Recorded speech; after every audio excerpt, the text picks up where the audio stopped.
terpercaya.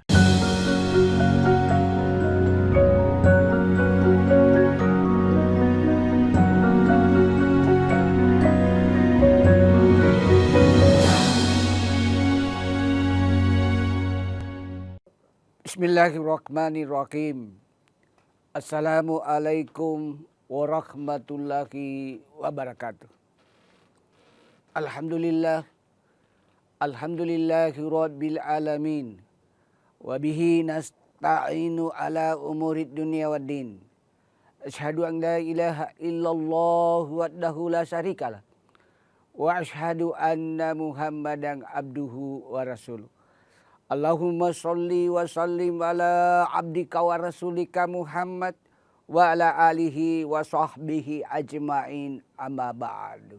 Subhanaka la ilma lana illa ma 'allamtana innaka antal alimul hakim. Rabbi shrahli sadri wa yassirli amri wahlul 'uqdatam min lisani yafqahu qawli. Qala Allah Ta'ala fil Qur'anil Karim, ya ayyuhalladzina amanu taqullaha haqqa tuqatih wa la tamutunna illa wa antum muslimun wattasimu bihablillahi jami'an wa la tafarraqu. Hai orang-orang yang beriman, bertakwalah kepada Allah dengan sebenar-benarnya takwa dan janganlah kamu mati kecuali dalam keadaan muslim atau beragama Islam, dan berpegang teguhlah kepada tali agama Allah dan jangan bercerai-berai. Quran surah Ali Imran ayat 102 sampai ayat 103. Wa qala dan ya ayyuhalladzina amanu taqullaha wa qulu qaulan sadida. Hai orang-orang yang beriman, bertakwalah kepada Allah dan selalulah berkata yang baik dan benar. Quran surah Al-Ahzab ayat 70.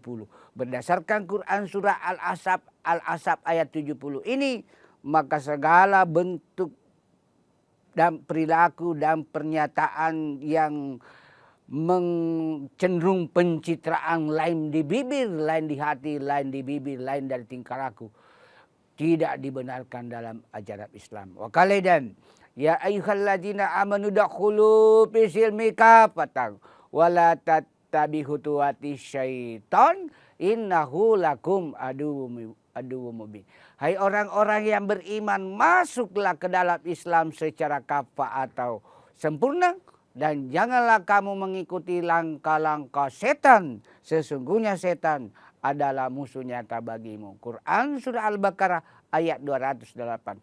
Berdasarkan Quran surah Al-Baqarah ayat 208 ini, maka segala bentuk atau model jenis keislaman dalam bentuk Islam keturunan, Islam pencitraan, Islam KTP, Islam kamuflase, Islam fiktif, itu sebenarnya tidak dikehendaki oleh Allah Subhanahu wa taala. Allah menyuruh kita masuk Islam secara kafah atau sempurna.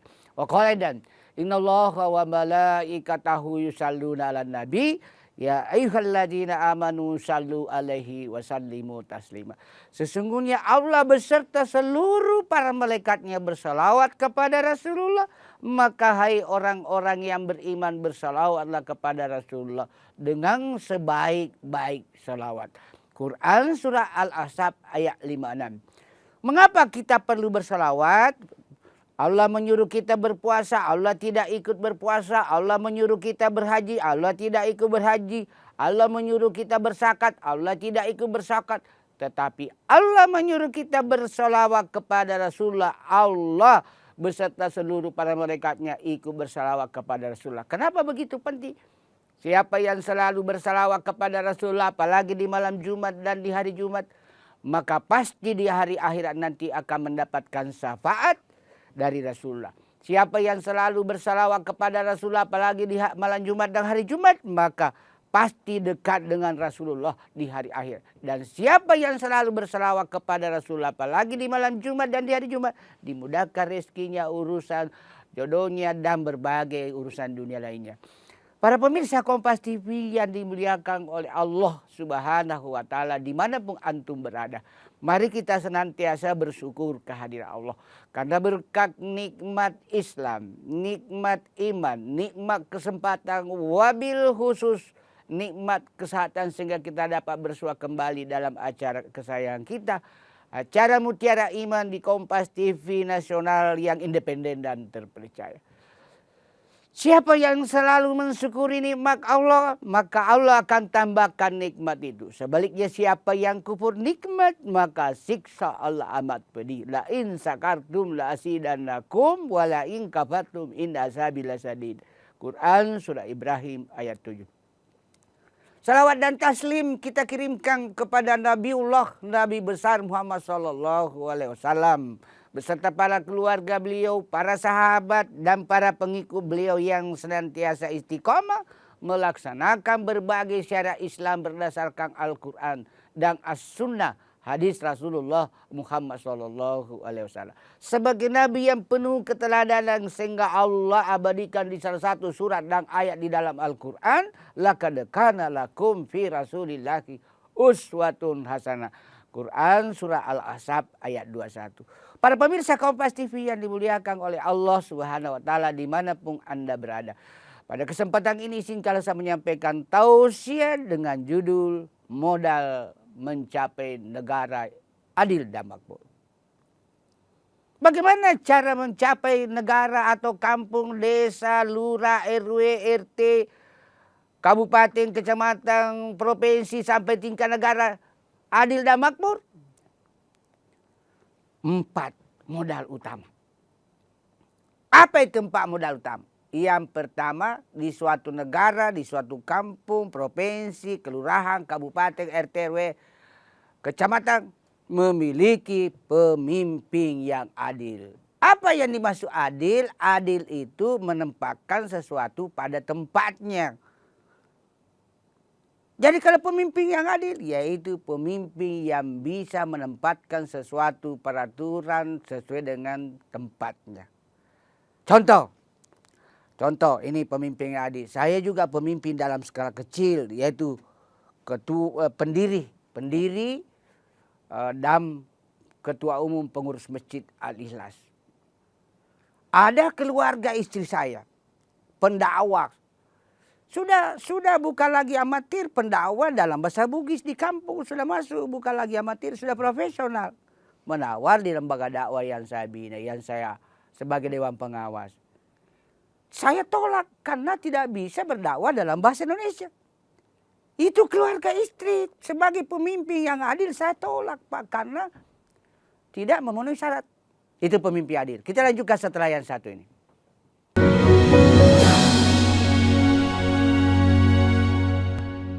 Saat menangkap, mengumpulkan, dan mengolah peristiwa, secara paksa oleh penyidik.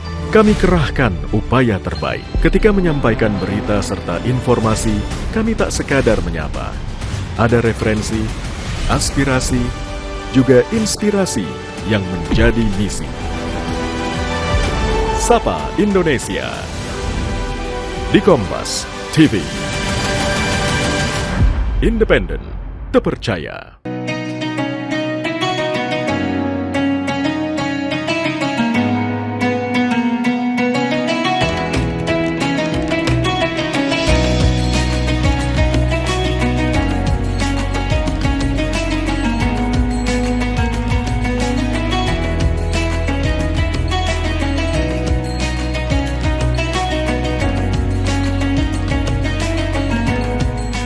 Assalamualaikum warahmatullahi wabarakatuh. Setelah menjalankan ibadah puasa selama bulan Ramadan, kita sambut hari yang suci dengan penuh kebahagiaan. Mari rayakan kebersamaan di hati. Eratkan silaturahmi di hari yang fitri. Selamat Idul Fitri 1445 Hijriah. Minal aizin wal faizin. Mohon maaf lahir dan batin. Wassalamualaikum warahmatullahi wabarakatuh. Raih kemuliaan informasi terkini dari segala lini Pan Berita Utama akan menyajikan sejumlah informasi menarik yang paling mengundang atensi. Kami kompilasi berita pilihan yang sudah kami siapkan untuk Anda dan jadikan referensi utama untuk Anda. Dan Anda tetap bersama kami. Terima kasih. Sampai jumpa. Berita utama ikuti pada jam-jam berikut. Live di Kompas TV.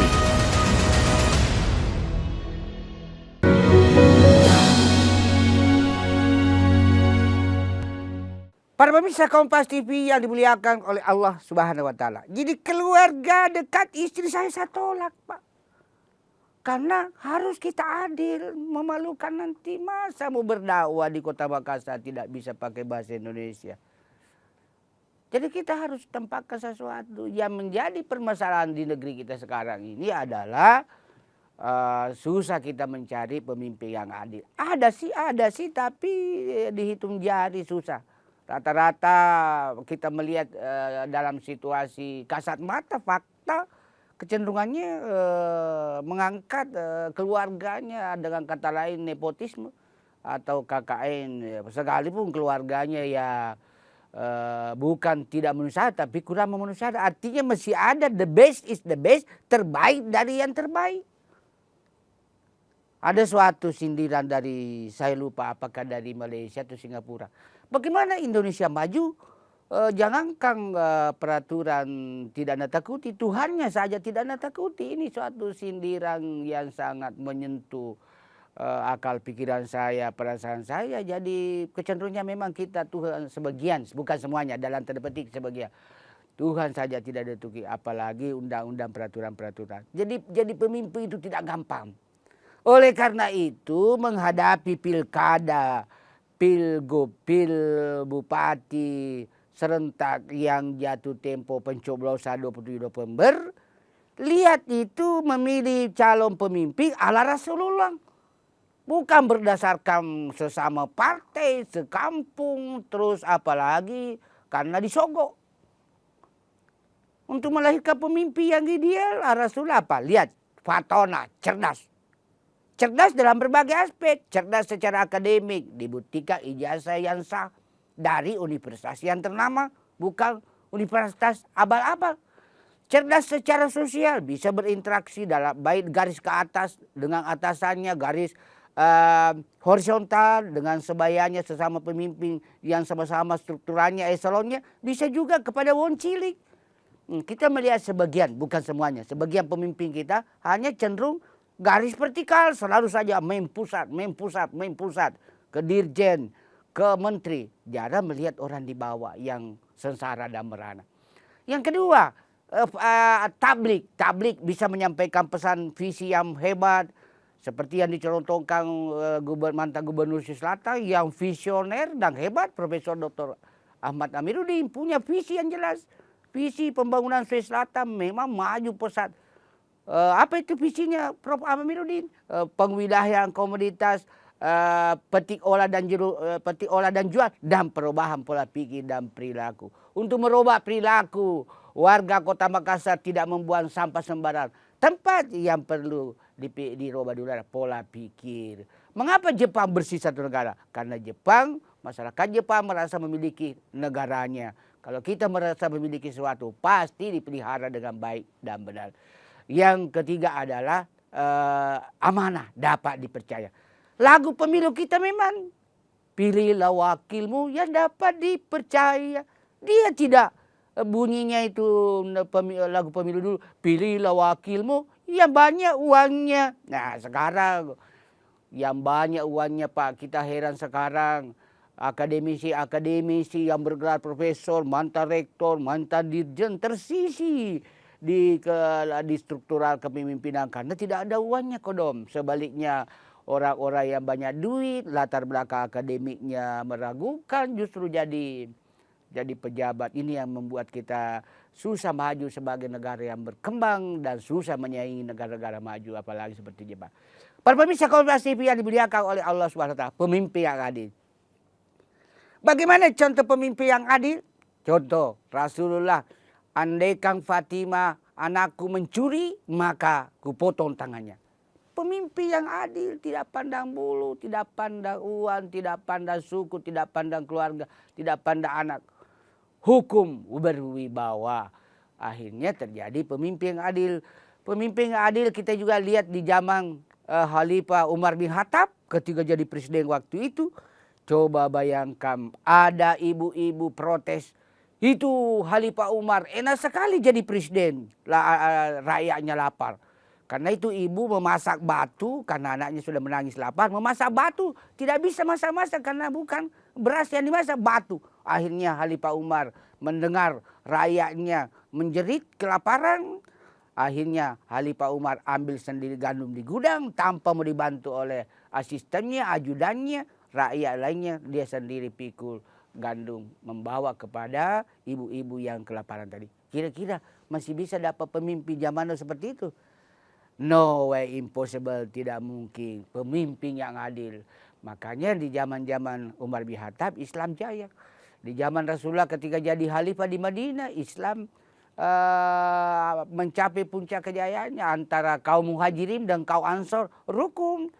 Karena waktu Rasulullah jadi pemimpin, 4 hal yang ditegakkan dalam rangka mencapai pemimpin yang adil, yaitu memperkuat persatuan dan kesatuan, memperkuat imtak, memperkuat iptek, dan meningkatkan etos kerja.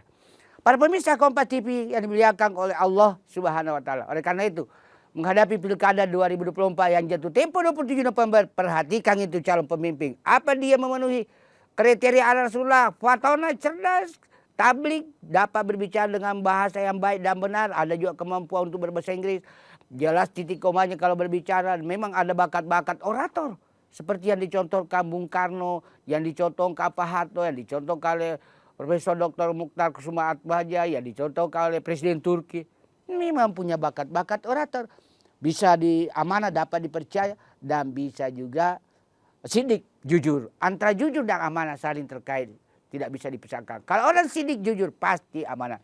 Modal kedua untuk mencapai negara yang adil dan makmur, yaitu peranan orang kaya yang dermawan.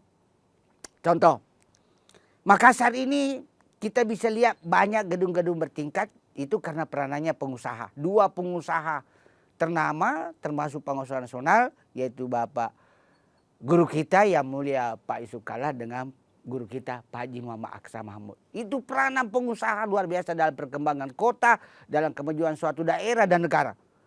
Munculnya gedung bertingkat, Menara Boswa di depan Krebosi, itu peranannya Pak Aksa Mahmud. Munculnya gedung bertingkat Wisma Kalla, itu peranannya Pak Yusuf Kalla. Munculnya Nipa Mall, peranan Pak Yusuf Kalla. Munculnya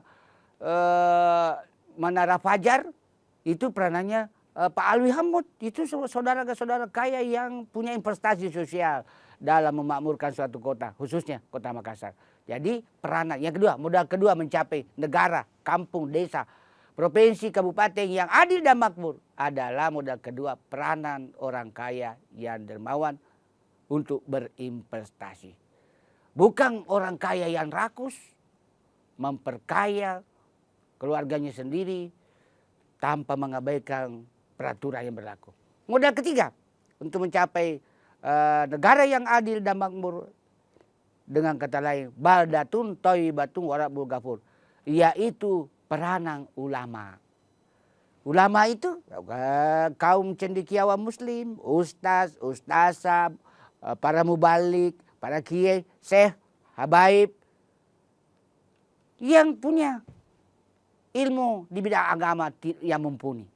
Ulama, jadi antara umara, itu umara pemimpin dengan ulama harus saling berkolaborasi, harus saling kerjasama dan berkoordinasi untuk memakmurkan umat. Makmur dalam keadilan, adil dalam kemakmuran. Untuk mencapai negara baldatun thayyibatun wa rabbun ghafur. Tidak bisa disepelekan ulama. Doanya ulama bisa diterima oleh Allah karena dekat dengan Allah. Ibadahnya dijamin, bukan ulama abal-abal, bukan ulama musiman atau ulama yang langsung tiba-tiba muncul lalu menyerahkan semua maulid bid'ah dan sebagainya. Tapi memang ulama sejati yang ilmunya mumpuni, tidak diragukan latar belakang ilmu agamanya.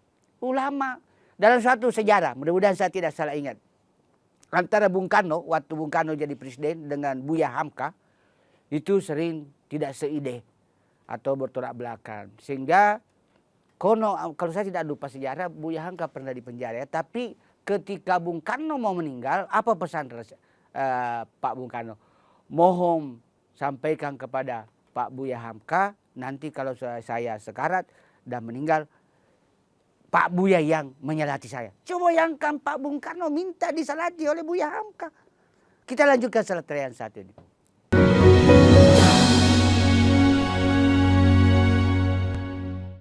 Peristiwa demi peristiwa selalu terjadi dan terus berkembang sepanjang hari.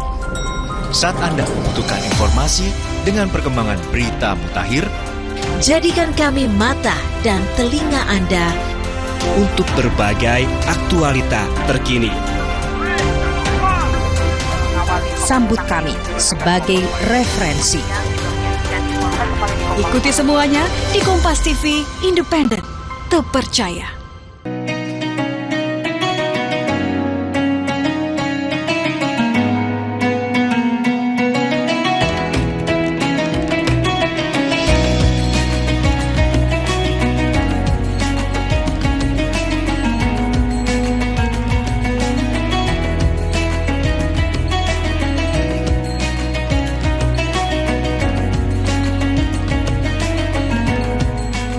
Assalamualaikum warahmatullahi wabarakatuh.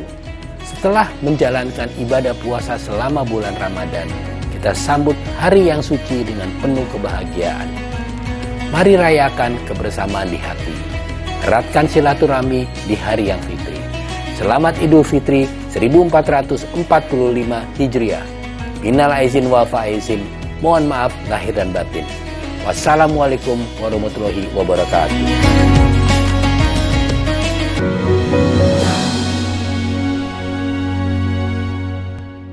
Para pemirsa Kompas TV yang dimuliakan oleh Allah Subhanahu wa Ta'ala, dimanapun antum berada, kita lanjutkan. Begitu peranannya ulama. Sekalipun bersebelahan dari segi visi misi politik antara Pak Karno, Bung Karno dengan Pak Buya Hamka dalam sejarah, mudah-mudahan saya tidak salah ingat itu, tetapi ketika Bung Karno mengalami sekarat dan mau meninggal pada saat itu, dia berpesan mohon Pak Buya Hamka yang menyalati saya. Karena peranan ulama sangat menentukan. Kita bisa tahu rukun-rukun haji karena peranan ulama. Kita tahu tentang rukun-rukun ibadah puasa karena peranan ulama. Kita tahu tentang bagaimana menyalati salat gaib, menyalati jenazah karena ilmunya ulama. Dan tidak ada gelar yang disebut atau yang dinyatakan oleh Rasulullah al ulama warasatul anbiya kecuali para ulama. Ulama adalah pewaris para nabi. Rasulullah tidak pernah mengatakan kepala desa adalah pewaris para nabi, presiden adalah pewaris para nabi, gubernur adalah pewaris para nabi, bupati adalah pewaris para nabi, menteri adalah pewaris para nabi. Tapi Rasulullah hanya mengatakan al ulama warasatul anbiya. Ulama adalah pewaris para nabi. Oleh karena itu hargai ulama. Jangan disia-siakan. Karena kalau ulama tidak berdoa dalam suatu negara, bisa musibah menimpa negeri ini. Oleh karena itu ulama sangat menentukan. Harus ada kerjasama yang sinergik, kolaborasi, kooperatif, dan sinkronisasi secara vertikal dan horizontal antara umara, pemimpin, dan ulama. Misalnya dalam tingkat Kota Makassar harus ada kerjasama nanti wali kota terpilih, calon wakil wali kota terpilih dengan ketua NU Kota Makassar, ketua MUI Majelis Ulama Indonesia Kota Makassar, ketua ICMI Ikatan Cendekiawan Muslim Indonesia Kota Makassar dan seterusnya. Jadi harus kolaborasi. Yang terakhir, modal keempat untuk mencapai negara adil dan makmur, adil dalam kemakmuran, makmur dalam keadilan, yaitu adalah doanya anak yatim piatu dan fakir miskin. Jangan pandang sebelah mata orang fakir, orang miskin, orang fakir miskin, anak yatim piatu. Karena itu doanya itu Pak. Makanya saya itu setiap ada acara syukuran yang utamakan saya dulu undang adalah anak panti asuhan. Yang terdiri yatim piatu, fakir miskin. Doanya mudah dijabah oleh Allah SWT. Sebagai kesimpulan, tausiah saya pada kesempatan ini bahwa ada 4 modal utama jika kita ingin melihat Indonesia menjadi negara makmur dalam keadilan, adil dalam kemakmuran, baldatun thayyibatun wa rabbul ghafur, yaitu modal pemimpin yang adil, peranang doanya ulama, doanya fakir miskin, dan anak yatim, anak piatu, dan anak piatu, dan peranang orang kaya yang dermawan. Mudah-mudahan tausiah yang singkat ini ada manfaatnya bagi diri saya, keluarga saya, dan kepada jamaah sekalian. Semoga bernilai ibadah jariah di sisi Allah Subhanahu Wa Taala. Mohon maaf atas segala kehilapan dan kekurangan. Hadanallahu wa iyyakum ajmain. Assalamualaikum warahmatullahi wabarakatuh.